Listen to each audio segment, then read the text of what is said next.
Good morning Nageshwar గారు.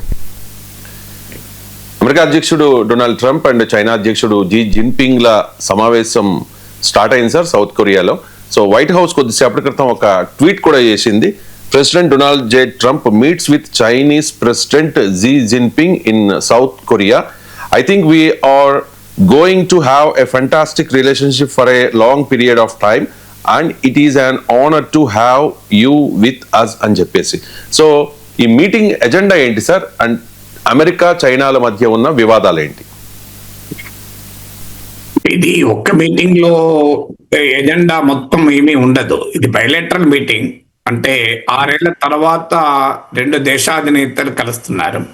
2 powerful nations America చైనాలు world's number 1 number 2 economy. అందుకే ప్రెసిడెంట్ జిన్పింగ్ తన ఇంట్రడక్టరీ రిమార్క్స్ లోనే పేర్కొన్నాడు, ఇది 2 దేశాలు మనం ఐ టు ఐ కూడా చూసుకోలేము.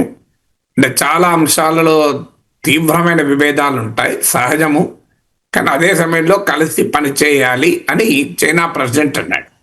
ట్రంప్ సంగతి తెలుసు కదా, ఎప్పుడు పొగుడుతాడో తెలియదు, ఎప్పుడు తిడతాడో తెలియదు. Great president of a great nation అని చెప్పి జిన్పింగ్ను తెగ పొగడం మొదలుపెట్టాడు. సో దానికి ట్రంప్ ఇగోను కూడా సాటిస్ఫై అయ్యే రీతిలో జిన్పింగ్ కూడా గాజా యుద్ధాన్ని శాంతి పీస్ సాధించినందుకు గాను, థాయిలాండ్ కంబోడియాల మధ్య ఘర్షణ ఆపినందుకు గాను ట్రంప్ను అభినందించాడు. ట్రంప్కి అది సరిపోతుంది, ఇక ఫుల్ డోస్ అయిపోయింది వాళ్ళ ఫుడ్. సో అలా మొదలైంది. ఇది సహజము, బైలేటరల్ కార్డియాలిటీతో మొదలవుతుంది. కానీ కీలకమైన అంశాలు 2 వైపులా ఉన్నాయి. ఉదాహరణకు అమెరికా వైపు నుంచి డిమాండ్లు ట్రంప్ పెట్టేటి ఏంటంటే, ఒకటి rare earth metals, rare earth magnets, rare earths అంటారు. ఇవేంటంటే అరుదుగా భూమిలో దొరికేటువంటి వంటివి. వీటి వల్ల ఏంటంటే ఇది చాలా కీలకం. ఇప్పుడు electric vehicles, automobiles, super computers, artificial intelligence, మీరు ప్రతి దానికి ఈరోజు కంపల్సరీగా కావాల్సింది ఈ రేర్ ఎర్త్. ప్రపంచ రేర్ ఎర్త్ సప్లై చైన్ పైన చైనాదే control. Most of the rare ఎర్త్స్ను చైనానే సప్లై చేస్తుంది. ఇటీవల అమెరికా ఎప్పుడైతే చైనా పైన టారిఫ్ల యుద్ధం ప్రకటించిందో, చైనా ఈ rare earth exports to America పైన ఆంక్షలు పెట్టింది. సో ట్రంప్ ఆ ఆంక్షల్ని ఎత్తివేయాలి అని డిమాండ్. సో రేర్ ఎర్త్ సప్లైకి ఒకవైపేమో చైనాతో చర్చలు జరిపి rare earth supply chain resume చేయాలన్నది ఒకటి. అదే సమయంలో జపాన్, సౌత్ కొరియా నుంచి మొదలుకొని పాకిస్తాన్ వరకు, ఉక్రెయిన్ వరకు కూడా ఈ రేర్ ఎర్త్ మైనింగ్ను ఆల్టర్నేటివ్ చైనా చేయాలి అనేది కూడా ట్రంప్ ప్రయత్నం చేస్తున్నాడు. సో అందువల్ల అవి చాలా సమయం పడుతుంది. ఇప్పుడు ఉక్రెయిన్లోనో లేదా ఇంకో చోటు నుంచి రేర్ ఎర్త్ మైనింగ్ వాటిని మొదలు ఎక్స్ప్లోర్ చేసి కనుగొని మైనింగ్ చేయాలంటే సమయం పడుతుంది. ఇప్పుడు ఇమీడియట్గా చైనా నుంచి కావాలి. అందువల్ల అర్జెంటుగా రేర్ ఎర్త్ రెజ్యూమ్ కావాలి. అందుకు చైనాతో చర్చలు. రెండవది ఏంటంటే మీకు సోయాబీన్. నేను ఇద్దరు కూడా చెప్పాను, ప్రపంచంలో ఉండే సోయాబీన్లో 60% వరకు దాదాపు చైనా కన్జ్యూమ్ చేస్తుంది. సో అందులో అధిక భాగము అమెరికా నుంచి కొంటుంది. సో మిడ్ వెస్ట్ అమెరికాలోని ట్రంప్ సపోర్ట్ బేస్ బాగా ఉన్న వైట్ ఫార్మర్స్ పండించే ప్రాంతాల్లో సోయా, మేజ్, ముఖ్యంగా సోయా బాగా పండుతుంది. సో ఆ సోయాను కొనకపోతే అమెరికాలో రైతులు దెబ్బతింటారు. రైతులు దెబ్బతింటే అమెరికాలో ట్రంప్ సపోర్ట్ బేస్ దెబ్బతింటుంది. ఇప్పుడు next year mid term elections ఉన్నాయి, ఓడిపోతామన్న భయం రిపబ్లికన్స్ పట్టుకుంది. అందువల్ల చైనాతో సోయా కొనించాలనేది 2వ లక్ష్యం.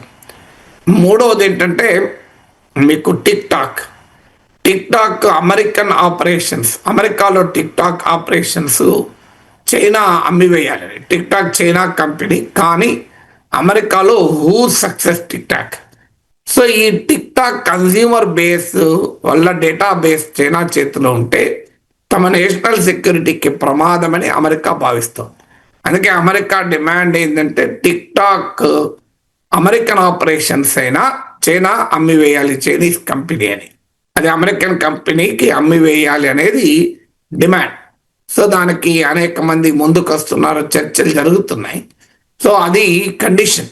దానివల్ల ఆ టిక్ టాక్ డేటా బేస్ అమెరికాలో ఉంటుంది. కాదంటే టిక్ టాక్ను ఈవెన్ నిషేధిస్తామనే వరకు కూడా వెళ్తుంది.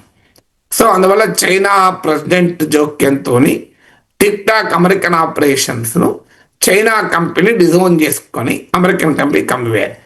నాలుగవది ఫెంటినిల్ అనే కెమికల్ సప్లై, ఈ మత్తు పదార్థాల సప్లై. సో ఈ ఫెంటినెల్ చైనా నుంచి వస్తుంది, ప్రతి దేశం నుంచి ఫెంటినెల్ వస్తుంది అంటాడు ట్రంప్. కెనడా నుంచి అదే అంటాడు, అన్ని దేశాల నుంచి అంటాడు. సో చైనాకు కూడా అమెరికాలో ఈ డ్రగ్ రావటానికి కారణమవుతోంది, దాన్ని నియంత్రించాలనేది ట్రంప్ వాదన. ఇక చైనా నుంచి కూడా 3 డిమాండ్ల పైన ఇష్యూస్ ఉన్నాయి. ఒకటి ట్రేడ్. ఇప్పుడు అమెరికా తాజాగా 100% ఎప్పుడైతే చైనా రేర్ ఎర్త్ ఎక్స్పోర్ట్స్ పైన నిషేధం ఆంక్షలు విధించిందో దానికి కౌంటర్గా ట్రంప్ చైనా పైన 100% అదనపు సుంకాలు విధించాడు. సో దానితో చైనీస్ గూడ్స్ అమెరికాలో అమ్మడం చాలా కష్టం. ఎందుకంటే America is a very huge consumer base. నేను ఇవాళ ఫాక్స్ టీవీలో చూశాను. ఫాక్స్ టీవీ అంచనాల ప్రకారం గ్లోబల్ కన్జ్యూమర్ బేస్లో 37% వరకు అమెరికాలోనే ఉంటుంది కన్జంప్షన్ అని. ఇది అకార్డింగ్ టు ఫాక్స్ టీవీ. అందులో చైనా ఇదే వెరీ బిగ్ ప్లేయర్. సో అందువల్ల చైనాకు అమెరికన్ మార్కెట్ అవసరము, అమెరికాకు చైనీస్ సప్లైస్ అవసరం. ఇది దాదాపు ఒక 50 years కిస్సింజర్ డిప్లొమసీలో భాగంగా కోల్డ్ వార్ పీరియడ్లో సోవియట్ యూనియన్కు చైనా కమ్యూనిస్ట్ పార్టీల మధ్య విభేదాలు వచ్చినప్పుడు సోవియట్ యూనియన్ని ఎకాకి చేసి కొట్టేందుకు హెన్రీ కిస్సింజర్ డిప్లొమసీలో భాగంగా అప్పటి అమెరికన్ ప్రెసిడెంట్ చైనా వచ్చే 1970sలో మీకు అమెరికా చైనా సంబంధాలు మొదలయ్యాయి. అదే సమయంలో చైనాకు డెంగ్ జియాఓపింగ్ అధినేతగా వచ్చి లిబరలైజేషన్, గ్లోబలైజేషన్ మొదలుపెట్టాడు చైనాలో. అందులో చైనా ఎకానమీ ఓపెన్ అవుతూ వచ్చింది, అమెరికా ముందుకొచ్చింది సోవియట్ యూనియన్ ఎదిరించడానికి. చైనా దాన్ని సమర్థవంతంగా ఉపయోగించుకుంది. ఇప్పుడు పెద్ద ఎత్తున చైనాకు సర్ప్లస్ ఉంది, అమెరికాకు డెఫిసిట్ ఉంది, మామూలుగా లేదు అది. సో అది భారీగా ఉంది. అందువల్ల both countries need each other. ఇప్పటికిప్పుడు చైనా లాంటి బిగ్గెస్ట్ సప్లయర్ ప్లేస్లో ఆల్టర్నేట్ సప్లయర్స్ను, అంత చౌకగా వస్తువుల్ని అమెరికాకు అమ్మేవాడు దొరకడు ట్రంప్కు.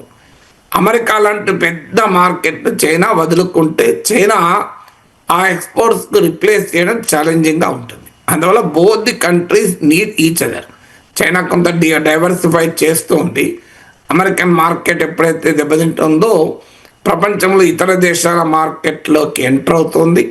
ఫలితంగా ఇప్పుడు ఇటీవల కూడా ట్రంప్ ఆంక్షల తర్వాత కూడా చైనీస్ ఎక్స్పోర్ట్ 8% గ్రోత్ రేట్ ఉంది. అందువల్లనే చైనా తొందరపడడం లేదు ట్రంపే దిగి వస్తాడని. బట్ ఇన్ రియాలిటీ లాంగ్ టర్మ్లో చూస్తే చైనా అమెరికాల స్ట్రక్చరల్ ఎకనామిక్ రిలేషన్షిప్ను చూస్తే రెండు దేశాలు మ్యూచువల్, ఒకరి వల్ల ఇంకోరికి అవసరం ఉంది.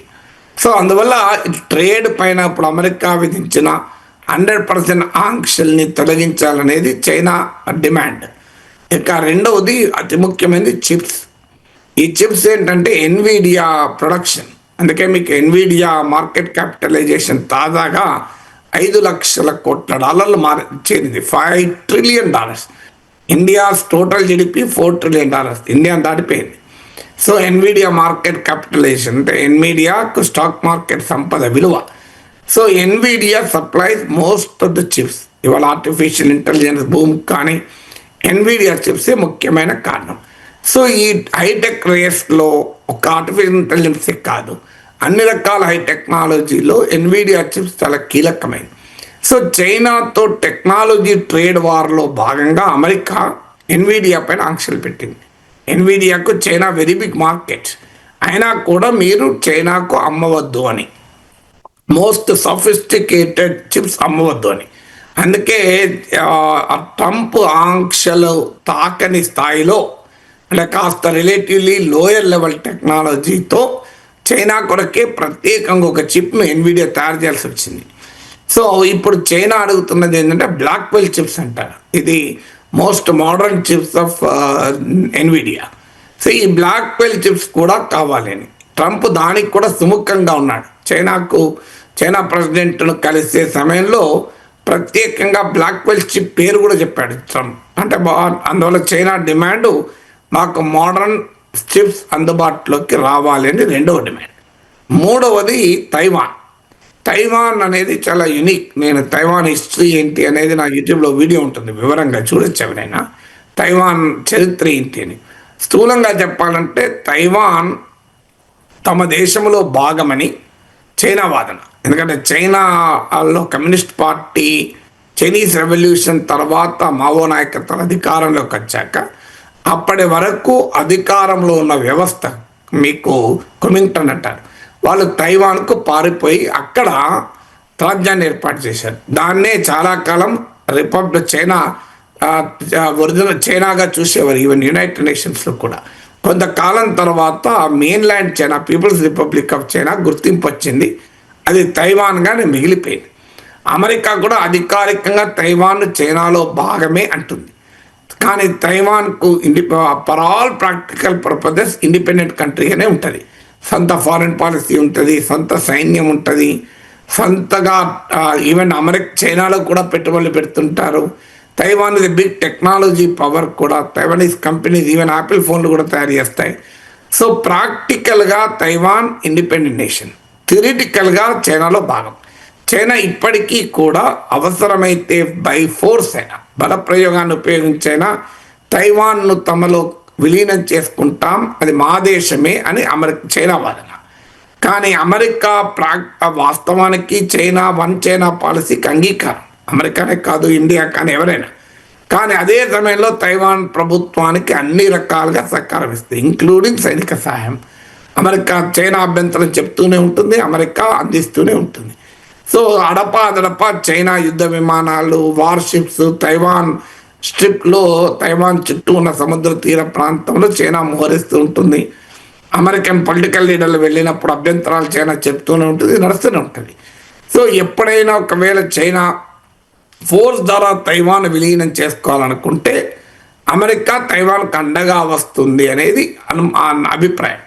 సో చైనా వాదన ఏంటంటే అమెరికా తైవాన్కు దూరంగా ఉండాలి అని. సో తైవాన్ విషయంలో అమెరికా జోక్యం చేసుకోకూడదు అని.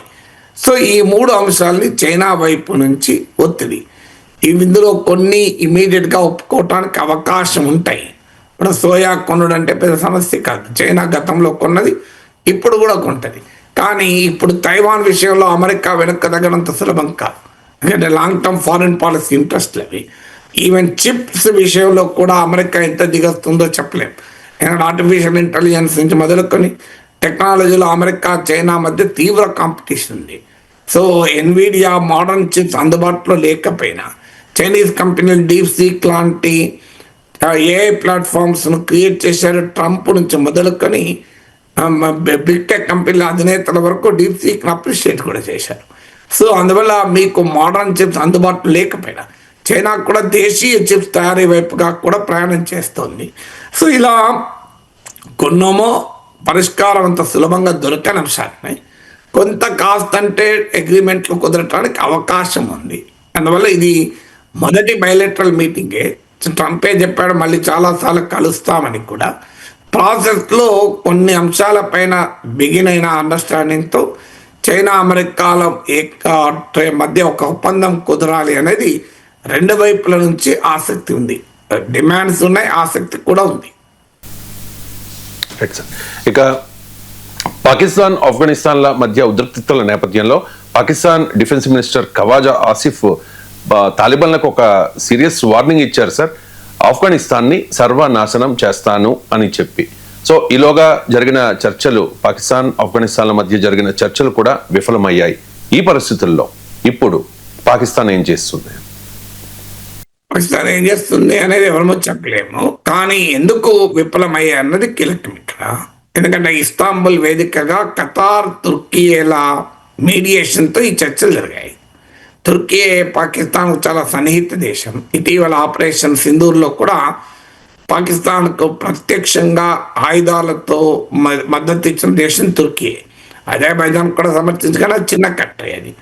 సో అందువల్ల తుర్కీ ఇన్వాల్వ్మెంట్ ఉన్న ఇస్తాంబుల్లో చర్చ జరిగినా ఫెయిల్ అయ్యాయి.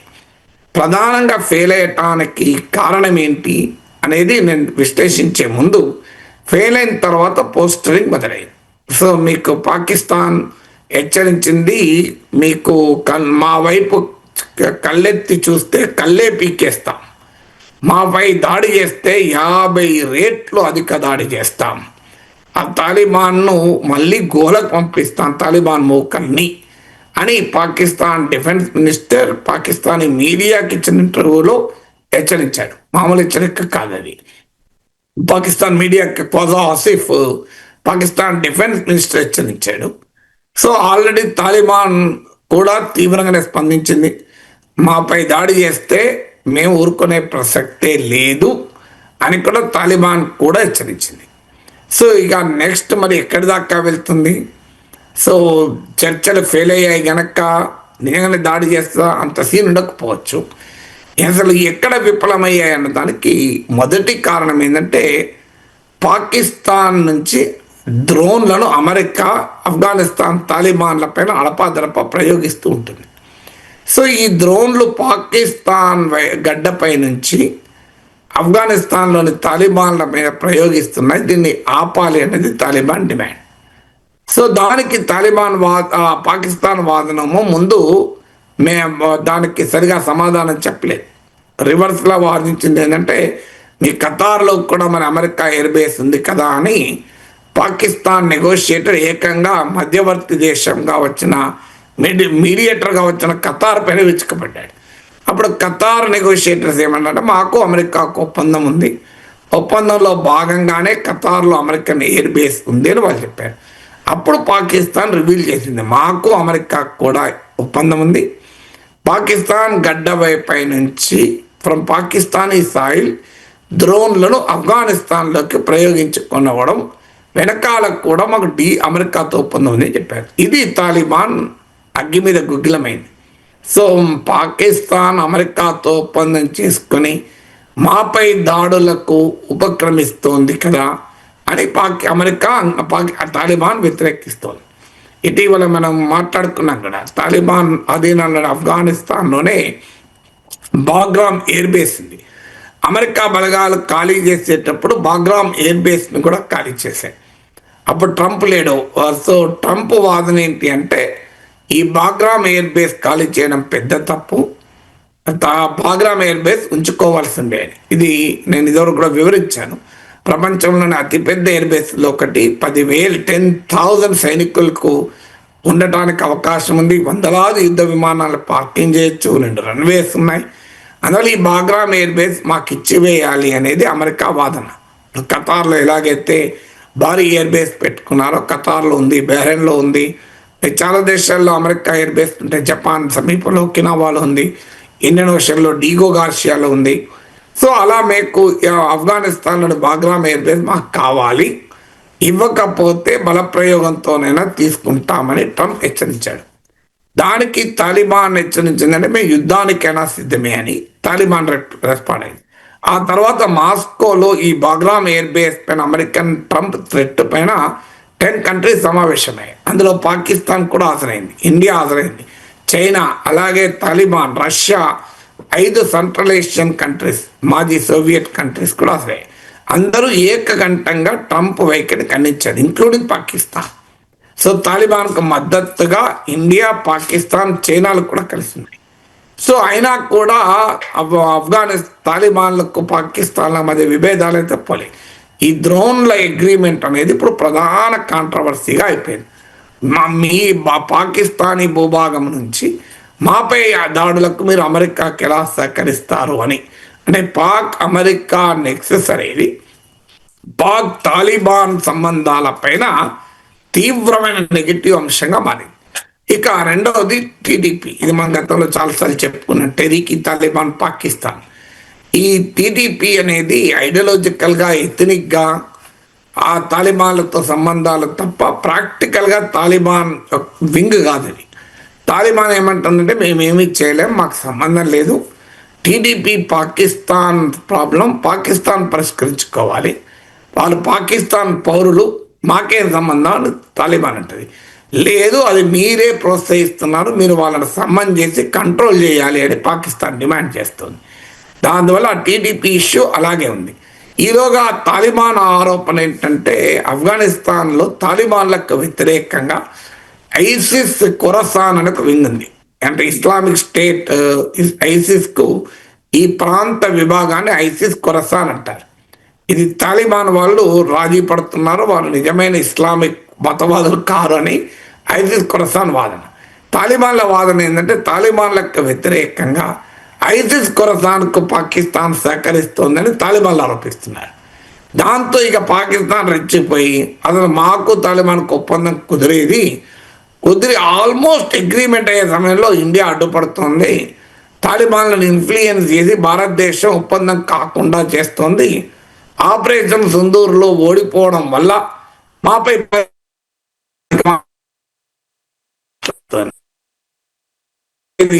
ఆఫ్ఘనిస్తాన్ తాలిబాన్ నాయకులు భారత టెంపుల్స్ నోటిక తాలిబాన్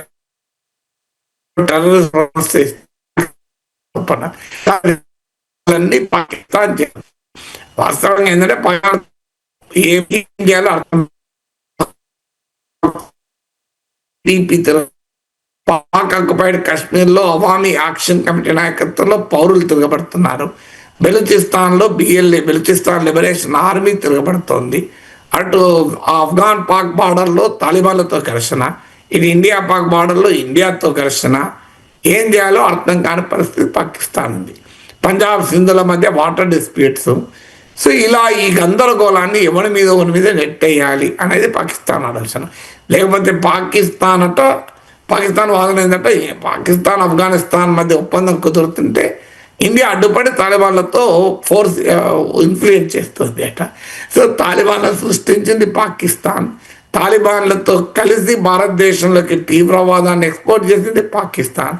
దానికి ఉదాహరణ ఇండియన్ ప్లేన్ హైజాక్ అయితే కందహార్కి తీసుకెళ్లారు తాలిబాన్ పాలనలో ఉన్నప్పుడు. మసూద్ అజర్ను మనం విడిచిపెట్టాల్సి వచ్చింది, వాడే జైష్ ఏ మొహమ్మద్ ప్రారంభించాడు. ఇవన్నీ చరిత్ర ఇప్పుడు వాస్తవం.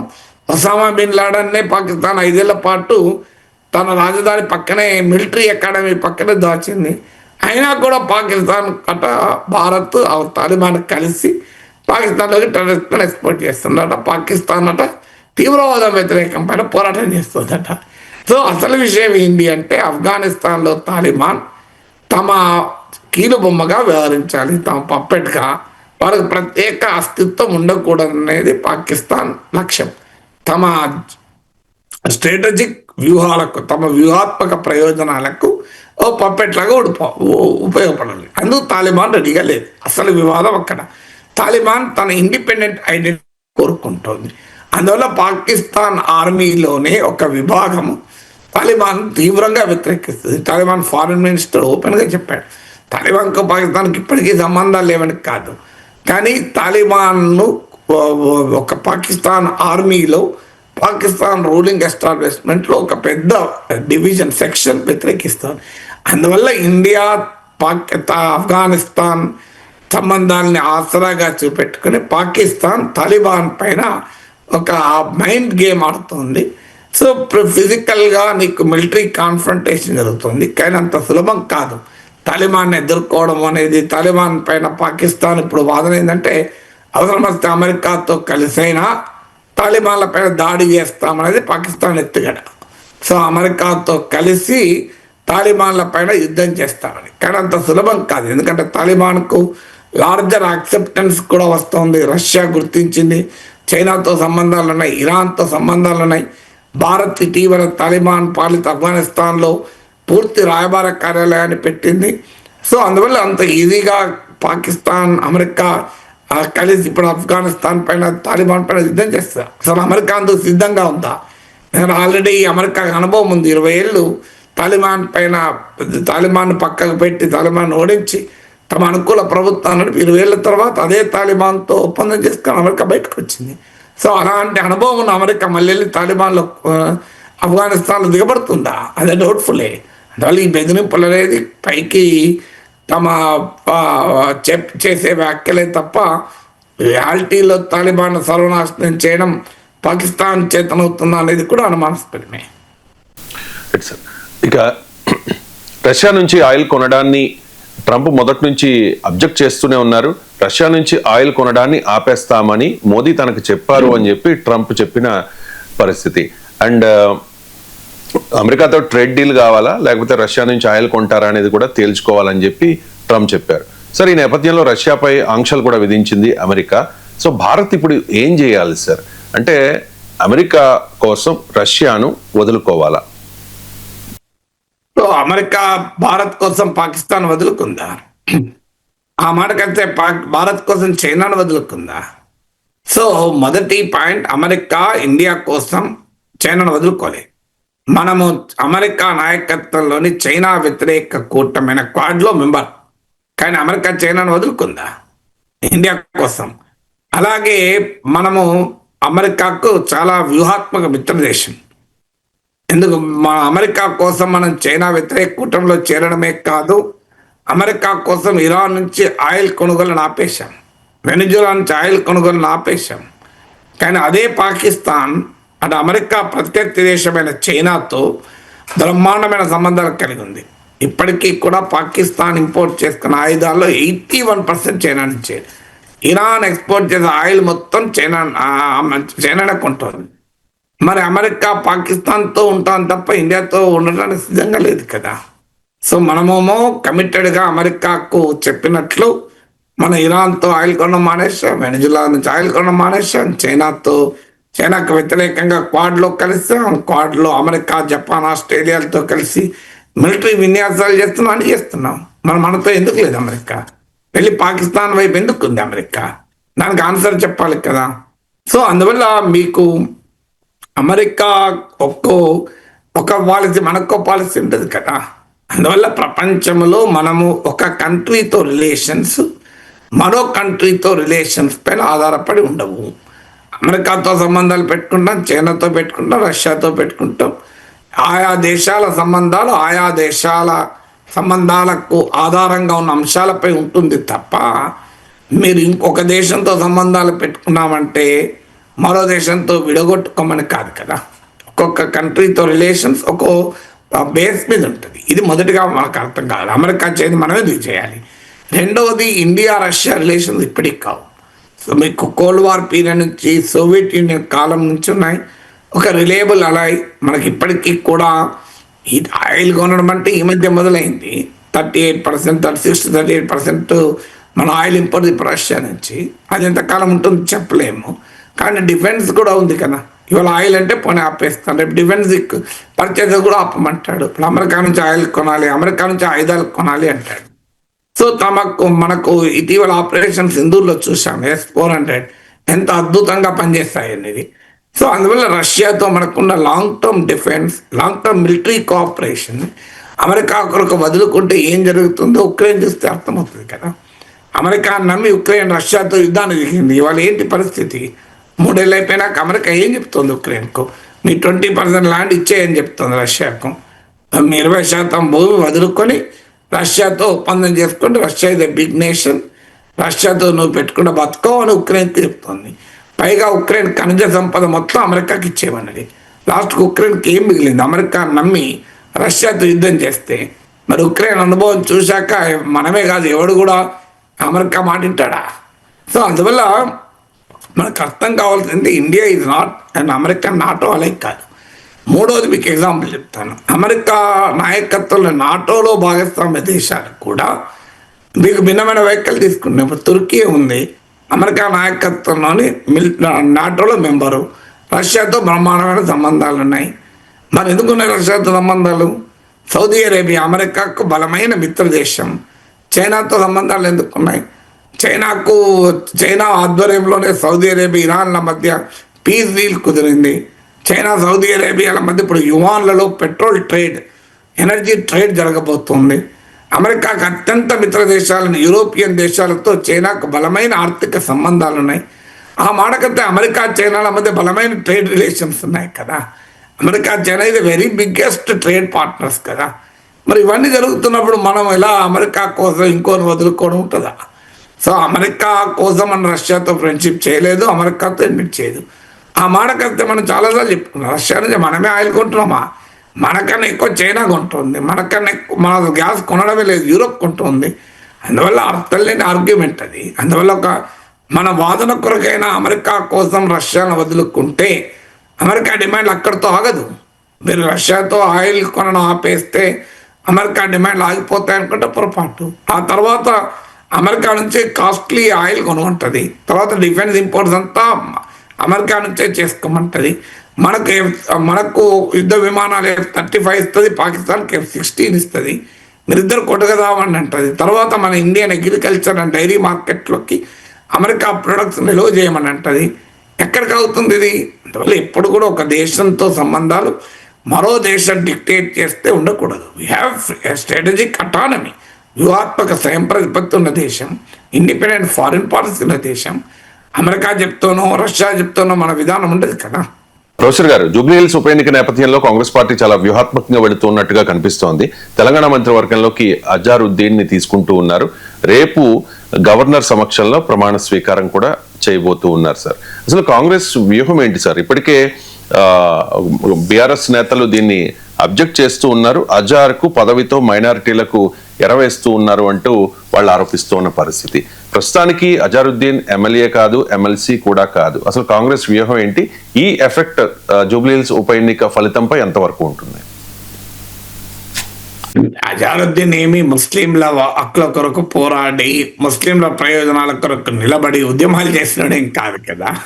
ముస్లిం ఐడెంటిటీకి అజారుద్దీన్ ప్రతీక కాదు. అందువల్ల అది ఎంత మేరకు లాభం వస్తుంది అనేది క్వశ్చన్ మార్కే. అయితే తెలంగాణ క్యాబినెట్లో ఇప్పటికీ ఒక్క ముస్లిం లేడు. తెలంగాణలో మోర్ దెన్ 10% ఉంటారు పాపులేషన్లో. సహజంగానే మరి అంత పెద్ద సామాజిక వర్గానికి ప్రాతినిధ్యం ఉండాలి. సమాజము అన్ని రకాల వర్గాలకు సముచితమైన ప్రాధాన్యత ఈక్వల్గా ఉండడం సాధ్యం కాకపోవచ్చు, కానీ అడిక్వేట్గా అయితే ఉండాలి కదా. సో మరి తెలంగాణ క్యాబినెట్ లేదు. దీనికి కారణం ఏంటంటే కాంగ్రెస్ తరఫున ఎవరు గెలవలేదు. గెలిస్తే మంత్రి అయ్యేవారు. షబీర్ అలీ అంటే సీనియర్ నాయకులు ఉన్న వాళ్ళు గెలవలేదు కనుక కాలేదు. అందువల్ల అందులో హైదరాబాద్ నగరంలో అసలు ముస్లిం పాపులేషన్, ఇప్పుడు తెలంగాణ మొత్తంలో ఉన్న ముస్లిం పాపులేషన్లో గణనీయమైన భాగం హైదరాబాద్లోనే ఉంటారు. అందువల్ల హైదరాబాద్కు చెందిన ముస్లిం క్యాబినెట్లో ఉండడం ఇంకా సముచితం అవుతుంది. కానీ హైదరాబాద్లో కాంగ్రెస్ పార్టీకి గెలిచిన సీటు లేవు. శివారు ప్రాంతంలో మల్లెడి రంగారెడ్డి గెలిచాడు హైదరాబాద్, గ్రేటర్ హైదరాబాద్లో భాగంగా. కానీ మళ్ళీ ఆయన రెడ్డి కనుక ఇప్పటికే రెడ్ల ప్రాధాన్యత ఎక్కువగా ఉంది. అందువల్ల హైదరాబాద్లో ఒక్క ముస్లిం గెలిచి ఉన్నా క్యాబినెట్లో స్కోప్ వచ్చేది, అది లేదు. ఈవెన్ అజారుద్దీన్ కూడా లాస్ట్ టైం జూబ్లీ నుంచి పోటీ చేసి ఓడిపోయాడు. గెలిచుంటే ఆటోమేటిక్గా మినిస్టర్ అయ్యేవాడు. సో మీకు సియాసత్ అమార్ అలీ ఖాన్ కూడా అప్పుడు నామినేట్ చేశారు. అతను కూడా తీసుకుంటారని చర్చ కూడా నడిచింది. అందువల్ల ముస్లిం రిప్రజెంటేషన్ లేదు కనుక ముస్లింలకు ఆ రకమైన ప్రాధాన్యత ఇవ్వడంలో తప్పలేదు. కానీ అజారుద్దీన్ వల్ల ముస్లిం ఓట్లు వస్తాయా అంటే ఇప్పుడు కాంగ్రెస్ పార్టీ కూడా అర్థమైంది ఏంటంటే ఎంఐఎం మద్దతు ఇస్తే ముస్లిం ఓటు ఆటోమేటిక్గా కాంగ్రెస్కు పూర్తి స్థాయిలో కన్సాలిడేట్ అవుతుంది అని కాంగ్రెస్ భావించింది. కానీ రియాలిటీలో జరగడం లేదు. మీరు క్షేత్రస్థాయి సర్వేలు పరిశీలించినా కూడా కాంగ్రెస్కి ఏమి ఏకపక్షంగా ముస్లిం ఓట్లు ఇస్తలేరు. దానికి అనేక ఫ్యాక్టర్స్ ఉండొచ్చు. ఎంఐఎం కన్విన్స్ చేయలేకపోవచ్చు తాము ఎందుకు కాంగ్రెస్కు మద్దతు ఇస్తున్నామని. ఎంఐఎంకు బీఆర్ఎస్కు మధ్య 10 years ఆఫ్ అండర్ రిలేషన్షిప్ యొక్క ప్రభావం ఉండొచ్చు.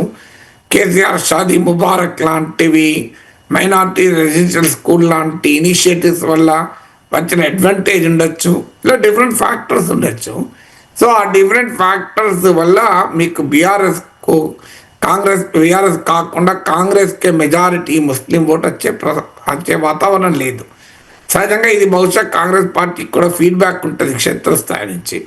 ఇది గమనించి ముస్లిం ఓటు తమ వైపు తిప్పుకోవడం అనేది Jubilee hills by election turn చేయడంలో కీలకం. నేను కూడా నిన్న కూడా చెప్పాను. ఈ ఎన్నిక ఫలితాన్ని నిర్ణయించేది ఏంటంటే ఒకటి బీజేపీకి ఎంత ఓటింగ్ వస్తుంది. బీజేపీ ఓటింగ్ పెరుగుతున్న కొద్దీ కాంగ్రెస్ విజయావకాశాలు పెరుగుతాయి. బీజేపీ ఓటింగ్ తగ్గుతున్న కొద్దీ బీఆర్ఎస్ విజయావకాశాలు పెరుగుతాయి. మీరు చూస్తుండండి, November 14th మనం చూస్తాం రిజల్ట్స్ను. నేను చెప్తున్న ఈ సూత్రీకరణ నిజమవుతాయో లేదో అర్థమవుతాయి. అలాగే ముస్లింలు ఒక మోర్ దెన్ 1 lakh ఉంటారు, సింగిల్ లార్జెస్ట్ సోషల్ కేటగిరీ. ముస్లిం ఓట్లను గనక కాంగ్రెస్ కన్సాలిడేట్ చేసుకోగలిగితే చాలా అడ్వాంటేజ్ ఉంటుంది. కానీ క్షేత్రస్థాయిలో ఆ పరిస్థితులు లేవని సమాచారం, సర్వేలు వస్తున్నాయి. అసలు ఇలా కాంగ్రెస్ పార్టీ ఆదరాబాదరాగా ఉప ఎన్నికలకు ముందు అజారుద్దీన్ మంత్రి చేస్తున్నారంటే అర్థమవుతుంది కదా. నిజంగానే ముస్లిం ఓటు పెద్ద ఎత్తున అయ్యేటట్టు కన్వర్ట్ అవుతుంటే, కాంగ్రెస్కి వస్తుంటే అజారుద్దీన్ ఈ ఎలక్షన్ తర్వాత చేయొచ్చు కదా, ఈ అడావులు ఎందుకు చేయాలి? సో అందువల్ల ముస్లిం ఓటు ఇప్పటికిప్పుడు తమ వైపు తిప్పుకునే క్రమంలో భాగంగా చూడండి, మేము అజారుద్దీన్ ఇచ్చామని. కానీ ముస్లింలు అజారుద్దీన్ మంత్రి పదవి అడుగుతున్నారా, షాదీ ముబారక్ అడుగుతున్నారా? ముస్లింలు మాకు మైనార్టీలకు కావాల్సిన సంక్షేమ పథకాలు అడుగుతున్నారా, అజారుద్దీన్ మంత్రి పదవి అడుగుతున్నారా అనేది క్వశ్చన్ మార్క్ కదా. కొంత ఇంపాక్ట్ ఉంటుంది. అజారుద్దీన్కి మంత్రి పదవి ఇచ్చారు, మా వాళ్ళకు కూడా రిప్రజెంటేషన్ ఇచ్చారని కొంత ప్రభావం ఉండొచ్చు. అందులో అజారుద్దీన్ ఏమన్నా లోకల్గా గ్రాస్ రూట్స్లో బలమున్న ముస్లిం నాయకుడు కూడా కాదు. ఆయన క్రికెట్ క్యాప్టెన్గా అందరికీ తెలిసిన వ్యక్తి కావచ్చు. అయితే అది ఒక రకంగా అడ్వాంటేజ్ కూడా. నిజంగానే కరడు కట్టిన ముస్లిం మతవాది లోకల్ ముస్లిం లీడర్ను కనుక క్యాబినెట్లో తీసుకొని ఉంటే హిందూ ఓటు ఎగనెస్ట్గా కూడా కన్సాలిడేట్ అయ్యేది.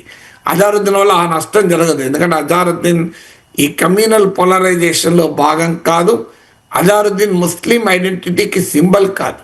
అందువల్ల కౌంటర్ హిందూ పోలరైజేషన్కు బీజేపీ లాంటి పార్టీలు ప్రయత్నం చేసినా అది పెద్దగా కాంగ్రెస్కు నష్టం జరగకపోవచ్చు. అంటే కాంగ్రెస్ అనుకూల హిందూ ఓటర్ ఏమీ దూరం కాడు.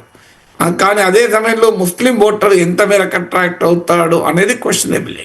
ఇప్పుడు మా వాడు ఎమ్మెల్యే అయితే మాకు ఉపయోగం అనే భావన ఉంటుంది ఎక్కువ, ఎందుకంటే కాస్త యాక్సెస్ ఉంటుందని. మా వాడు మంత్రి కావాలన్న భావన ఉండదు. ఎందుకు ఉండదు అంటే, ఏ కులం వాళ్ళకైనా ఏ మతం వాళ్ళకైనా మంత్రి యాక్సెసిబుల్ కాదు, ఇంకొక రకంగా ఎమ్మెల్యే యాక్సెసిబుల్. మా కాస్ట్ వాళ్ళు ఎమ్మెల్యే కావాలన్న భావన ఉండవచ్చు, మా కాస్ట్ వాళ్ళు మంత్రి కావాలన్న భావన ఉండదు. ఎందుకంటే మంత్రి ఏ కాస్ట్ వాడికైనా మంత్రి దొరకడు కదా. సో అందువల్ల అజారుద్దీన్ యొక్క ఇంపాక్ట్ ఎంత ఉంటుంది అనేది క్వశ్చన్ మార్కే. But Azharuddin is a loyal Congress man, అంతవరకు నిజం.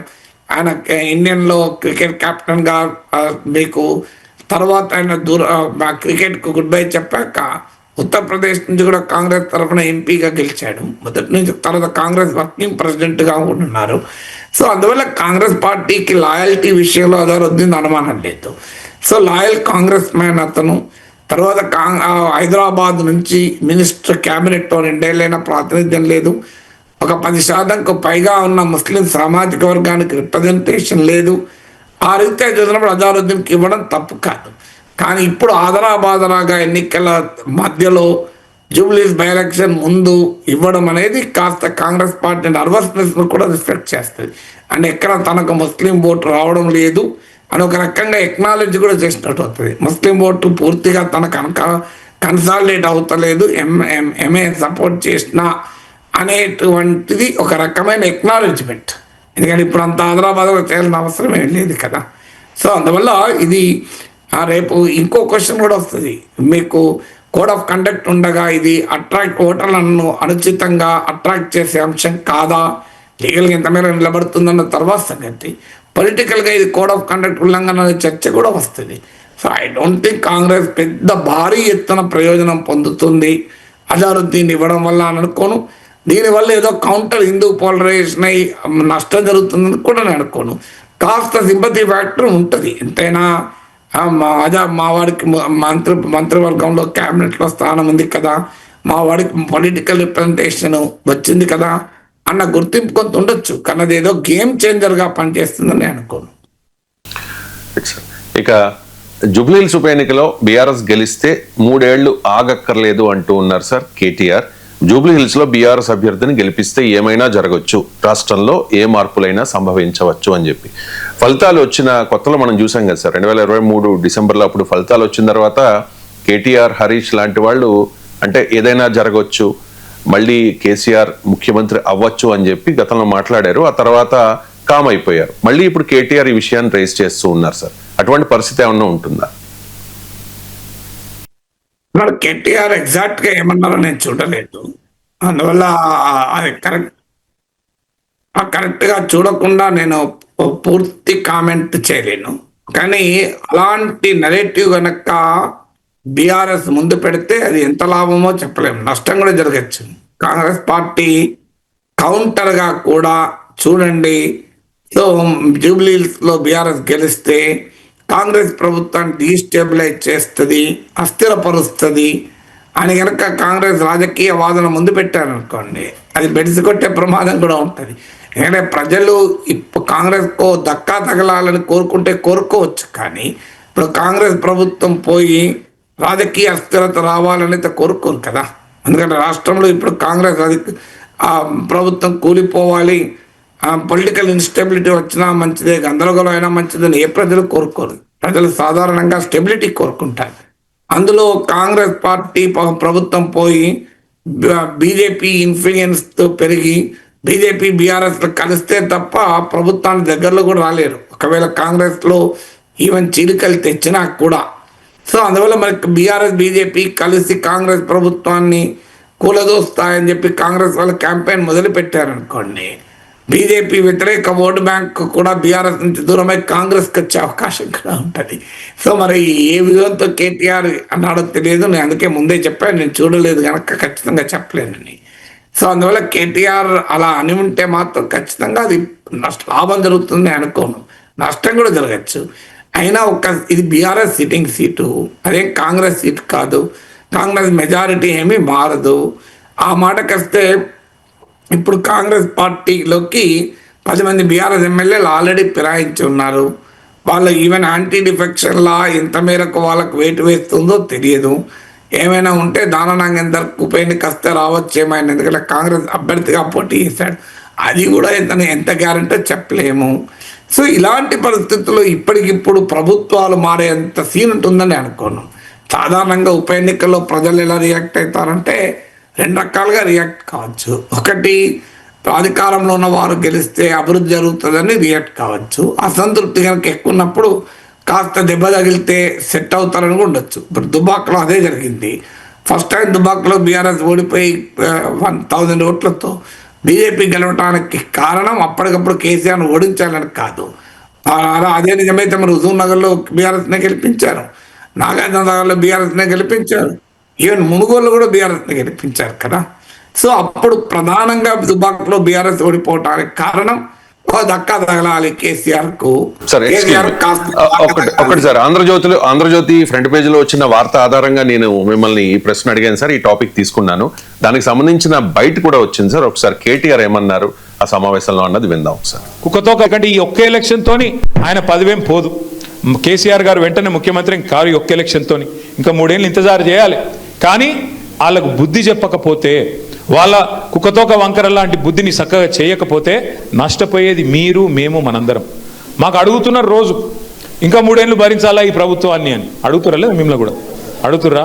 మరి భరించాలా అంటే మరి ఒకటే చిన్న ఉపాయం, జూబ్లీహిల్స్లో మీరు గట్టిగా గిచ్చిర్రు అనుకో సెట్ అవుతుంది మొత్తం.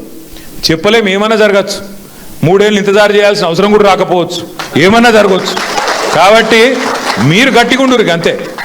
ఎందుకంటే సార్ అది సార్ ఏదైనా జరగచ్చు అంటూ అలా ఈ ఒక్క సీట్లో ఓడిపోతే కాంగ్రెస్ ప్రభుత్వం పతనం అవుతుందని అనుకోను. బట్ డెఫినెట్ గా కాస్త అలజడైతే పెరుగుతుంది. అందువల్ల రేవంత్ రెడ్డికి వ్యతిరేకంగా పనిచేసేటువంటి కాంగ్రెస్ శక్తులు కాస్త దీన్ని ఉపయోగించుకునే ప్రయత్నం చేయొచ్చు. సో ప్రతిపక్షాలకు కాస్త ఉత్సాహం రావచ్చు, ముఖ్యంగా బీఆర్ఎస్కు. అదే సమయంలో ఒకవేళ బీఆర్ఎస్ గెలిస్తే బీజేపీ ఓడిపోతుంది కనుక మరి బీజేపీలో దూకుడు కూడా తగ్గవచ్చు, అది కాంగ్రెస్కు బెనిఫిట్ కూడా కావచ్చు. లేదు, ఒక 2 ఏళ్ల తర్వాత జరిగిన ఈ పరిణామం వల్ల కాంగ్రెస్ కాస్త నేర్చుకొని తప్పుల్ని సరి చేసుకొని ముఖ్యమంత్రి రేవంత్ రెడ్డి కాస్త పరిణామాలని అసెస్ చేసుకొని ఏం చేస్తే బాగుంటుంది కోర్స్ కరెక్షన్ చేశారనుకోండి, అది బెనిఫిట్ కూడా పొందవచ్చు. కొన్నిసార్లు ప్రతిసారి నష్టమే జరగాలని రూల్ ఏమీ లేదు. నేనే పలాంటి ఒక ఆపర్చునిటీ, ఈ ఎన్నికలు జూబ్లీహిల్స్ ఎన్నికల్లో కనుక ఓడిపోతే అర్థం కూడా అవుతుంది కదా ఎందుకు ఓడిపోయామనేది. అయినా ఇది బీఆర్ఎస్ సిట్టింగ్ సీట్, కాంగ్రెస్ ఓడిపోయినట్టు మనకు కంక్లూజన్ కూడా రాలేము. సిట్టింగ్ సీట్ కాంగ్రెస్ది కాదు కదా. ఆ మార్కంతే అసెంబ్లీ ఎన్నికల తర్వాత కంటోన్మెంట్ కాంగ్రెస్ గెలిచింది. అందువల్ల ఈ ఒక్క ఎలక్షన్తో అటు ఇటు అవుతుందని అనుకోను, కానీ ఒక వాతావరణం వేడెక్కడానికి ఉపయోగపడుతుంది. మనం చూసాం కదా, దుబ్బాక, హుజూరాబాద్, జిహెచ్ఎంసీ తర్వాత ఒక రాజకీయ వాతావరణం ఏర్పడింది కదా. సో అందువల్ల ఆ రాజకీయ వాతావరణానికి ప్రభావం చూపుతాయి. తెలంగాణ రాజకీయాలపై చాలా గట్టి ప్రభావం చూపుతుంది జూబ్లీహిల్స్ బై ఎలక్షన్. కానీ ప్రభుత్వమే తలకిందులు అవుతుంది అంటే నిజంగానే ఇప్పుడు కాంగ్రెస్ ప్రభుత్వం అర్థమైంది అనుకోండి. ఎవరు ముఖ్యమంత్రి కావాలి? కేసీఆర్ ఎట్లయితాడు?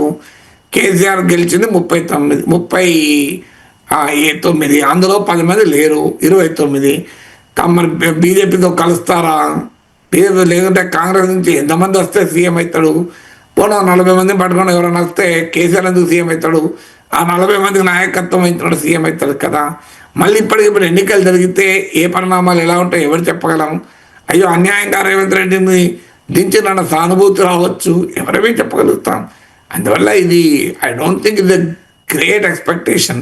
కొన్ని సందర్భాల్లో ఇలాంటి బూమరాంగ్ కూడా కావచ్చు. ప్రజలు కనుక రాజకీయ అస్థిరతను కోరుకోకపోతే కాంగ్రెస్ పార్టీకి అది అడ్వాంటేజ్గా మారిన ఆశ్చర్యపడాల్సింది లేదు. వాళ్ళు వాడుకోగలిగితే చూడండి, జూబ్లీహిల్స్లో గెలిచి ప్రభుత్వాన్ని అస్థిరపరచాలనుకుంటున్నారు. ప్రభుత్వాన్ని అస్థిరపరిచి రాష్ట్రాల్లో గందరగోళం సృష్టించి అభివృద్ధి దెబ్బతీయాలనుకుంటున్నారు. కాంగ్రెస్ ప్రభుత్వం పోయినా బీఆర్ఎస్ ప్రభుత్వం అయితే రాదు కదా. ఇది మరి రాజకీయ అస్థిరత కోరుకుందామా అని కాంగ్రెస్ ప్రచారం మొదలు పెట్టవచ్చు. అలాగే బీజేపీ వ్యతిరేక ఓటర్ల దగ్గరికి పోయి చూడు, జూబ్లీహిల్స్లో బీఆర్ఎస్ గెలిచి బీజేపీతో కలిసి కాంగ్రెస్కి ఎదురు పెడదామని చూస్తున్నారు, మీరే ఆలోచించండి అంటే బీఆర్ఎస్కు అనుకూలంగా ఉండేటువంటి ముస్లిం ఓటు కూడా కాంగ్రెస్కు మారవచ్చు. అది ఇంకా పరిణామాలు దెబ్బతీసే అవకాశం కూడా ఉంటుంది కదా. Right sir. ఇక బీహార్ ఎన్నికల ప్రచారంలో రాహుల్ గాంధీ నిన్న మొన్నటి వరకు పాల్గొనలేదు సార్. ఇదే విషయాన్ని భారతీయ జనతా పార్టీ ప్రశ్నిస్తోంది, ఎందుకు రాహుల్ గాంధీ ప్రచారానికి రావట్లేదు అని చెప్పేసి. కానీ 2-3 రోజులుగా ఆయన బీహార్లో రాహుల్ గాంధీ ప్రచారం చేస్తూ ఉన్నారు. ప్రొఫెసర్ గారు, ఓటర్ అధికార యాత్ర తర్వాత ఒక 40 రోజుల గ్యాప్ వచ్చింది. ఆ గ్యాప్ తర్వాత ఇప్పుడు రాహుల్ గాంధీ బీహార్లో ప్రచారం చేస్తూ ఉన్నారు. భారతీయ జనతా పార్టీ ఇదే విషయాన్ని క్వశ్చన్ చేస్తోంది సార్. ఎందుకు 40 డేస్ గ్యాప్ వచ్చింది? రాహుల్ గాంధీ బీహార్లో ప్రచారం చేస్తే మహాగఠబంధన్ ఓడిపోతుంది అని చెప్పి అధిష్టానం దూరం పెట్టిందా అని చెప్పి భారతీయ జనతా పార్టీ విమర్శలు గుప్పిస్తోన్న పరిస్థితి. ఎందుకు సార్ రాహుల్ ఇంత గ్యాప్ తీసుకున్నారు? అధిష్టానం ఎవరు? రాహుల్ గాంధీ కాకుండా ఇంకా అధిష్టానం ఏమైనా ఉంది దూరం పెట్టడానికి? దూరం పెట్టింది అధిష్టానం అంటే నేను ఒప్పుకుంటాను. అధిష్టానం రాహుల్ గాంధీ కాక కాంగ్రెస్ అధిష్టానం ఎవరు? రవిశంకర్ అన్న చెప్పండి. సో ఖర్గే అధిష్టానం ఎవరన్నా అనుకుంటారా? మీరు అనుకుంటే నాకు ఆశ్చర్యం వేస్తుంది. ఖర్గే అధిష్టానం అవుతారా, రాహుల్ గాంధీ అధిష్టానం అవుతారా కాంగ్రెస్ పార్టీలో? అందువల్ల అధిష్టానం దూరం పెట్టడం అనే ప్రసక్తే రాదు కదా, ఆయనే అధిష్టానం కదా. సో రాహుల్ గాంధీని మించి కాంగ్రెస్ పార్టీలో నిర్ణయాలు తీసుకున్న నాయకుడు ఎవరు చెప్పండి? సోనియా గాంధీ తీసుకుంటుందా? పేరుకు మల్లికార్జున ఖర్గే ప్రెసిడెంట్గా ఉండొచ్చు, కానీ అందరికీ తెలుసు కదా నిర్ణయాలు తీసుకున్నది రాహుల్ గాంధీ అని. సో మరి రాహుల్ గాంధీ అధిష్టానమైనప్పుడు రాహుల్ గాంధీని అధిష్టానం దూరం పెట్టుడు ఎక్కడిది? ఆ ప్రశ్నే ఉత్పన్నం కాదు. First point. రెండో పాయింట్, రాహుల్ గాంధీ కాంగ్రెస్ పార్టీ రాష్ట్రాల ఎన్నికల్లో ఇక్కడే కాదు, మీరు కర్ణాటకలో, మహారాష్ట్రలో, హర్యానాలో అంతలా చూడండి, రాహుల్ గాంధీ ముందు కాస్త వాతావరణాన్ని క్రియేట్ చేసి తర్వాత రాష్ట్ర నాయకత్వానికి ముందు పెట్టి తాను సెకండరీ పాత్ర పోషిస్తూ వచ్చి పార్టీ గెలుపుకు సహకరిస్తున్నాడు. అదే జరిగింది మీకు కర్ణాటకలో కూడా, అదే జరిగింది తెలంగాణలో కూడా మీరు గమనిస్తే. అందువల్ల బీహార్లో కూడా అదే జరుగుతుంది. ఇప్పుడు ఓటు అధికార యాత్రలో ఐ థింక్ చాలా రోజుల పాటు అసలు కొన్ని 100 కిలోమీటర్లు రాహుల్ గాంధీ బీహార్లో పర్యటించాను. తేజస్వి యాదవ్ను కలుపుకొని పర్యటించాను. మన నరేంద్ర మోడీ కానీ అమిత్ షా కానీ అంతకన్నా ఎక్కువ రాహుల్ గాంధీ కన్నా ఎక్కువ బీహార్లో గడిపారు. అఫ్కోర్స్ వాళ్ళని పోల్చలేము, ఎందుకంటే Modi prime minister, home minister, Rahul Gandhi opposition leader. So నిజమే, ఓటు అధికార యాత్ర తర్వాత I think 40 days Rahul Gandhi కనిపించలేదు. కొలంబియా, ఇతర దేశాలు పర్యటించారు. బీజేపీ వాళ్ళ కోరిక ఏంటంటే రాహుల్ గాంధీ వర్సెస్ మోడీగా ఈ ఎన్నిక ఉండాలి అనేది వాళ్ళ కోరిక. ఎందుకంటే దానికి 2 కారణాలు. వాళ్ళ ముఖ్యమంత్రి ఎవరో చెప్పుకోలేని పరిస్థితి. నితీష్ కుమార్ కాదు అంటే కుర్మీల ఓట్లు, ఎంబీసీల ఓట్లు, మోస్ట్ బ్యాక్ ఓట్లు పోతాయి. నితీష్ కుమార్ అని చెబితే వచ్చే ఓట్లు కూడా రావు. నితీష్ కుమార్ ఆరోగ్యం అలా ఉంది, బీజేపీలోనే నితీష్ కుమార్ పట్ల వ్యతిరేకత ఉంది. చిరాగ్ పాస్వాన్ నాయకత్వం ఎల్జేపీ అయితే ఏకంగా లాస్ట్ ఎలక్షన్తో జేడీయూ అభ్యర్థులు అందరిపైన కంటెస్ట్ కూడా చేశారు. చిరాగ్ పాస్వాన్ ముఖ్యమంత్రి కావాలనుకుంటున్నాడు. సో మధ్యప్రదేశ్లో శివరాజ్ సింగ్ చౌహాన్ నాయకత్వాన్ని ఎన్నికలకు పోయి ఎన్నికల తర్వాత ఆయనకు ఎసరు పెట్టినట్లు, మహారాష్ట్రలో ఏక్నాథ్ షిండే నాయకత్వం ఎన్నికలకు పోయి ఆ తర్వాత ఆయనకు ఎసరు పెట్టినట్లు, బీహార్లో కూడా నితీష్ కుమార్ నాయకత్వం ఎన్నికలకు పోయి ఆ తర్వాత ఆయనకు ఎసరు పెడదాం అన్నది బీజేపీ వ్యూహం. అందుకే జాతీయ మీడియాలో బీజేపీ అనుకూల టీవీ ఛానల్లో అర్నబ్ గోస్వామి లాంటి వాళ్ళు నిలదీసిన నితీష్ కుమారే ఎన్నికల తర్వాత మా ముఖ్యమంత్రి అని అనడం లేదు. అది తప్ప అని అంటున్నారు. నితీష్ కుమార్ నాయకత్వంలో ఎన్నికలకు పోతున్నాం అంటున్నాడు. విచిత్రంగా అమిత్ షా పిఎం పదవి ఖాళీ లేదు, సీఎం పదవి ఖాళీ లేదు అంటారు. పిఎం పదవి ఖాళీ లేదు, సీఎం పదవి ఎందుకు ఖాళీ లేదు? ఎన్నికలు అయిపోయినాక సీఎం పదవి ఖాళీ కాదా? ఇప్పుడు ఖాళీ లేదు, ఎన్నికలు అయిపోయినాక అసెంబ్లీ రద్దు అవుతుంది కదా, ఆటోమేటిక్గా సీఎం పదవి ఖాళీ అవుతుంది కదా. ఒకవేళ నిజంగానే ఎన్డీఏ గెలిస్తే నితీష్ కుమార్ ప్రమాణ స్వీకారం చేయాల్సిన అవసరం లేదా? మళ్ళీ ఎందుకు ప్రమాణ స్వీకారం చేస్తాడు? ఖాళీ అయితేనే కదా ప్రమాణ స్వీకారం చేసేది. ఖాళీ కాకపోతే మళ్ళీ ప్రమాణ స్వీకారం అవసరమే లేదు కదా నితీష్ కుమార్. అందులో అదే కంటిన్యూషన్ ఎక్స్టెన్షన్ ఇచ్చేయచ్చు కదా, ఇస్తారా? ఆ అసెంబ్లీ క్లోజ్ అవుతుంది, కొత్త అసెంబ్లీ నోటిఫై అవుతుంది, కొత్తగా మళ్ళీ లెజిస్లేచర్ పార్టీ కూర్చొని నాయకులు ఎన్నుకుంటారు, మళ్ళీ గవర్నర్కి సమర్పిస్తారు, గవర్నర్ ఆహ్వానిస్తారు, మళ్ళీ ప్రమాణ స్వీకారం చేస్తారు కదా. సీఎం పదవి ఖాళీ లేదండి అమిత్ షా అన్నది ఎంత రాంగ్ ఆర్గ్యుమెంట్ అది. దేశ హోం మంత్రి ఓపెన్గా బహిరంగంగా అబద్ధాలు చెప్తున్నాడు కదా, సీఎం పదవి ఖాళీ లేదు అని. సీఎం పదవి ఖాళీ అవుతుంది కదా. నితీష్ కుమార్ మళ్ళీ సీఎం కావాలన్నా కూడా మళ్ళీ ప్రమాణ స్వీకారం చేయాల్సింది. ఎందుకు ఆ మాట మాట్లాడుతున్నారు? కారణం ఏంటంటే నితీష్ కుమార్ ముఖ్యమంత్రి అని సూటిగా చెప్పదలుచుకోలేదు. అర్నబ్ గోస్వామి తన షోలో 20 సార్లు అడిగాడు బీజేపీ ప్రతినిధి, 20 టైమ్స్ అడిగాడు. సూటిగా చెప్పండి అంటే అది తప్ప అన్నీ చెప్తారు. సో దీన్ని మహాగఠబంధన్ ఉపయోగించుకోదలుచుకుంది. ఇది మొదటి కారణం. అందుకే రాహుల్ గాంధీ వర్సెస్ మోడీగా ఉండాలి. కారణం ఏంటంటే బీజేపీకి స్థానికంగా నాయకులు లేడు, బీహార్లో ముఖ్యమంత్రి అభ్యర్థి లేడు, నితీష్ కుమార్ను అంగీకరించడం లేదు. వాళ్ళకి ఆ గందరగోళం ఉంది కనుక మోడీని ముందు పెట్టి ఎన్నికల్లో గెలవాలనేది వాళ్ళ లక్ష్యం. కానీ మహాగఠబంధన్కు తేజస్వి యాదవ్ రూపంలో బలమైన నాయకుడు ఉన్నాడు. అందుకే వాళ్ళు తేజస్వి యాదవ్ నాయకత్వంలో ఎన్నికలకు పోతున్నారు. తేజస్వి యాదవ్ను ముఖ్యమంత్రిగా ప్రకటించారు. మేనిఫెస్టో పైన రాహుల్ గాంధీ ఫోటో ఎందుకు లేదు అంటారు. అసలు మేనిఫెస్టో దేనికది? అసెంబ్లీ ఎన్నికలకు మేనిఫెస్టో. అసెంబ్లీ ఎన్నికల మేనిఫెస్టోలో ముఖ్యమంత్రి పదవి కొరకు కదా ఎన్నిక జరిగేది, ప్రధానమంత్రి పదవి కొరకు కాదు కదా ఎన్నిక జరిగేది. రాహుల్ గాంధీ బీహార్ ముఖ్యమంత్రి కాలేడు కదా. మీకు గుర్తుంటుంది, తెలంగాణలో కూడా గ్యారంటీ కార్డుల పైన మీకు రేవంత్ రెడ్డి బట్టి విక్రమార్కలే కదా, పిసిసి అధ్యక్షుడు, సిఎల్పి నేత కదా సంతకాలు పెట్టింది. సో అందువల్ల రాహుల్ గాంధీని ముందు పెట్టాలి అన్నది కోరిక. ఎందుకంటే తమకు ముఖ్యమంత్రి అభ్యర్థి లేడు కనుక, చూపదలుచుకోలేదు కనుక తేజస్వి యాదవ్ను సీఎం అభ్యర్థిగా ప్రకటించి మహాగఠబంధన్ అప్పరాన్ని తీసుకున్నది కనుక, అందువల్ల మోడీ ఇమేజ్ కాస్త 4 పాయింట్లు తగ్గి రాహుల్ గాంధీ ఇమేజ్ ఒక 5 పాయింట్లు పెరిగినా ఇప్పటికీ మోడీ రాహుల్ల మధ్య చాలా గ్యాప్ ఉంది. ఇది నేను ఇండియా టుడే మూడో ద నేషన్ సర్వేని కోట్ చేస్తున్నా. అందువల్ల రాహుల్ గాంధీని ముందు పెడితే తమకు లాభం అనేది బీజేపీ వాదన. మోడీ వర్సెస్ రాహుల్ గాంధీ ఏంటి? వాళ్ళిద్దరు ప్రధానమంత్రి పదవికి పోటీ, అట్లన్నా అర్థం ఉన్నది. ముఖ్యమంత్రి పదవి మోడీ వచ్చి ముఖ్యమంత్రి అవుతాడా, రాహుల్ గాంధీ వచ్చి ముఖ్యమంత్రి అవుతాడా? సో నిజంగా చెప్పాలంటే తేజస్వి యాదవ్ వర్సెస్ నితీష్ కుమార్ జరగాలి. అది బీజేపీ సిద్ధంగా లేదు. దానికి తేజస్వి యాదవ్ వర్సెస్ చిరాగ్ పాస్వాన్ జరగాలి, అది సిద్ధంగా లేదు. తేజస్వి యాదవ్కి వ్యతిరేకంగా పలానా మా బీజేపీ నాయకుడు ముఖ్యమంత్రి అని చెప్పే ధైర్యమే లేదు. సో ఇది పరిస్థితి, బీజేపీ పరిస్థితి. సామ్రాట్ చౌదరి అని బీజేపీ నాయకుడు ఉన్నాడు. తేజస్వి యాదవ్ వర్సెస్ సామ్రాట్ చౌదరి అని చెప్పమనండి, చెప్పలేరు. సో వాళ్ళ వీక్నెస్ రీత్యా రాహుల్ గాంధీ మీద పడుతున్నారు. సో రాహుల్ గాంధీ జాతీయ నాయకుడు, ఆయన బీహార్లో ఓటధికార యాత్ర రూపంలో పెద్ద క్యాంపెయిన్ నడిపాడు.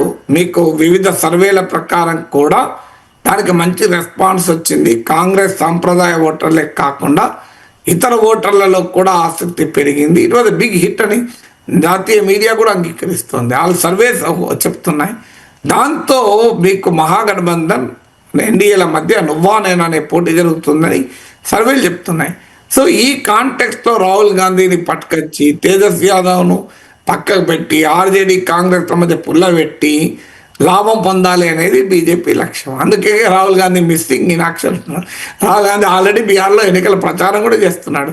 ఇంక ఎన్నికలు ఉన్నాయి కదా, అంటే ఫస్ట్ వేదిక వారం ముందే వస్తాడా? అరే రాహుల్ గాంధీ బీహార్ నాయకుడు, కాంగ్రెస్ నాయకుడు కాదు కదా. అయినా కూటమికి కాంగ్రెస్ కాదు కదా నాయకత్వం వహించేది, కూటమికి ఆర్జేడీ నాయకత్వం వహిస్తుంది. సో ముఖ్యమంత్రి అభ్యర్థిని ఆల్రెడీ ప్రకటించారు, తేజస్వి యాదవ్ నాయకత్వంలో ఎన్నికలకు పోతున్నారు. దాన్ని దెబ్బతీయాలి, ఆ అలియన్స్ కెమిస్ట్రీని దెబ్బతీయాలన్నది బీజేపీ లక్ష్యం. అందుకే రాహుల్ గాంధీని తీసుకొచ్చి తేజస్వి యాదవ్కు ముందు పెట్టి వాళ్ళు తేజస్వి యాదవ్ సపోర్టర్స్లో వ్యతిరేకత సృష్టించాలన్నది వ్యూహం. రైట్ సార్, ఇక ఫైనల్గా సహజంగానే ఢిల్లీలో వాయు కాలుష్యం ఎక్కువ కదా సార్. ఈ దీపావళి తర్వాత వాయు కాలుష్యం ఇంకా ఎక్కువైంది. సో క్లౌడ్ సీడింగ్ ద్వారా కృత్రిమ వర్షాన్ని కురిపించి వాయు కాలుష్యాన్ని కాస్త ఆ ఎఫెక్ట్ని తగ్గించాలి అనేది ఒక ప్రయత్నంగా క్లౌడ్ సీడింగ్ చేశారు సార్. బట్ ఎందుకో వర్షాలు పడలేదు, అంటే ఫెయిల్ అయింది. దీని మీద ఆప్ కూడా భారతీయ జనతా పార్టీ ప్రభుత్వం మీద విమర్శలు గుప్పిస్తూ అన్న పరిస్థితి ఏంటి సార్? ఎందుకు ఫెయిల్ అయింది ఈ పొలిటికల్ వివాదం మీద మీ కామెంట్? ఫెయిల్ అయిందంటే ఎనీ సైంటిఫిక్ ఎక్స్పెరిమెంట్ ఎప్పుడైనా 100% సర్టనిటీ ఎక్కడా ఉండదు, ఏ శాస్త్రీయ ప్రయోగానికి ఉండదు. ఇది మొదలుగా మనకు అర్థం కావాలి. ఇప్పుడు మీకు శ్రీహరికోట నుంచి స్పేస్ వెహికల్ శాటిలైట్ లాంచ్ చేస్తారు, ఫెయిల్ కాలేదా? సో అందువల్ల మొదలు ఎనీ సైంటిఫిక్ ఎక్స్పెరిమెంట్ 100% సర్టనిటీ ఉండదు. There is always a possibility of failure, number 1. Number 2, అసలు ఈ క్లౌడ్ సీడింగ్ లేదా మేఘ మదనం అంటారు. క్లౌడ్ సీడింగ్ హిస్టరీ తీసుకుంటే 1950s నుంచి క్లౌడ్ సీడింగ్ ఉంది. ఇప్పటి వరకు క్లౌడ్ సీడింగ్ చాలాసార్లు జరిపారు, కానీ పెద్ద సక్సెస్ అయిన ఉదాహరణలు అయితే లేవు. అందుకే మీకు 2019లో కూడా కేంద్ర ప్రభుత్వము క్లౌడ్ సీడింగ్ పైన పార్లమెంట్కి ఇచ్చినటువంటి నివేదికలో కూడా చెప్పింది ఏంటి అంటే ఇది ఇక అనివార్యమైన సిచ్యువేషన్లో మాత్రమే, ఎమర్జెన్సీ కండిషన్స్లో మాత్రమే క్లౌడ్ సీడింగ్ ప్రయోగాలు జరగాలి అని. ఇప్పుడు ఢిల్లీలో వివిధ రౌండ్ల క్లౌడ్ సీడింగ్ కాస్ట్ 30 కోట్లని. సో ఇప్పుడు ఒక ఢిల్లీలో చలికాలం ఈ పొల్యూషన్ చాలా తీవ్రంగా ఉన్నమాట నిజం. వర్షాకాలం వస్తే నేచురల్ రెయిన్సే వస్తాయి ఢిల్లీలో. అసలు ఒక్కరోజు కూడా నేచురల్ రెయిన్కి అవకాశం లేనప్పుడు క్లౌడ్ సీడింగ్ చేసినా అర్థం ఉంది. కానీ నేచురల్ రెయిన్స్ ఇప్పుడు వస్తాయి. ఇప్పుడు తక్షణం పొల్యూషన్ మరి క్లౌడ్ సీడింగ్ తగ్గించగలుగుతుందా, కృత్రిమ వర్షాలు అనేది క్వశ్చన్. మన ఆంధ్రప్రదేశ్లో కూడా మీకు గుర్తుండే ఉంటుంది, గతంలో కూడా ఈ క్లౌడ్ సీడింగ్లు జరిగాయి. అనంతపురం ప్రాంతంలో కృత్రిమ వర్షాలు కురిపించాలని దీనిపైన చాలా చర్చ కూడా జరిగింది. అందువల్ల క్లౌడ్ సీడింగ్ ఎంత మేరకు సైంటిఫిక్గా వయబుల్ అనేది 2వ పాయింట్. 3వది, క్లౌడ్ సీడింగ్ అనేక ఫ్యాక్టర్స్ పైన ఉంటుంది. అదొక టెక్నాలజీ. అది ఏంటి అంటే మేఘాలు ఉండాలి, ఫస్ట్ కండిషన్. మేఘాల్లో మాయిశ్చర్ ఉండాలి, ఒక ఆల్టిట్యూడ్లో ఉండాలి. ఇంకా అంతకన్నా హై ఆల్టిట్యూడ్ కనుక మేఘాలు ఉన్నా ఇప్పుడున్న టెక్నాలజీతో ఆ మేఘాలను వర్షింప చేయలేరు.